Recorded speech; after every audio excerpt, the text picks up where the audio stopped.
Hello friend, this is Torikul with Torikul English Academy. I hope you are fit and fine and you are practicing spoken English every single day.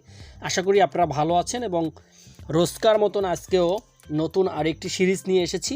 এই ক্লাসটি শুরু হবে did থেকে। আমরা do এর কিন্তু 3টি পর্ব অলরেডি করে ফেলেছি আর একটি ক্লাস বাকি আছে, সেটি আমরা কোনো এক সময় করে দিব। আজকে ডিড থেকে প্রশ্ন করা শিখব। তাহলে চলুন ক্লাসটি শুরু করি। Did you came by bus or cycle? তুমি বাসে না সাইকেলে এসেছিলে? Did you came by bus or cycle?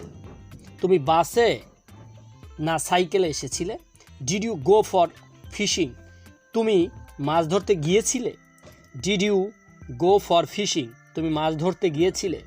Did you sleep well? তোমার ভালো ঘুম হয়েছিল?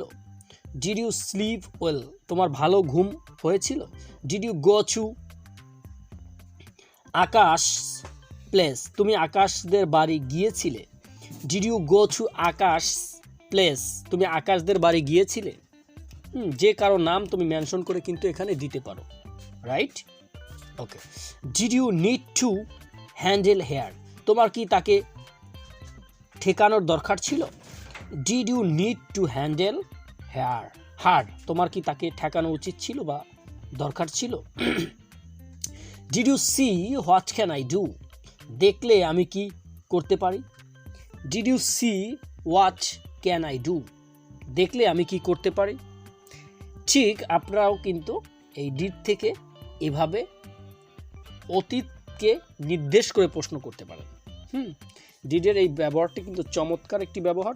আপনিও চাইলে কিন্তু এই ব্যবহারটি করতে পারেন।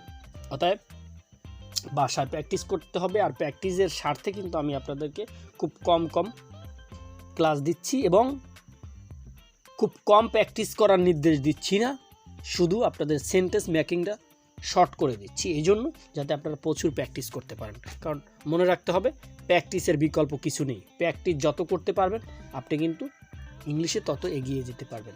অতএব আমি বারবার একটি কথাই বলছি, practice, more and more, always practice. Thank you so much everyone. যদি ভিডিওটি ভালো লেগে থাকে তাহলে অবশ্যই ভিডিওটি লাইক কমেন্ট করবেন এবং অবশ্যই চ্যানেলটি সাবস্ক্রাইব করবেন। Thank you so much.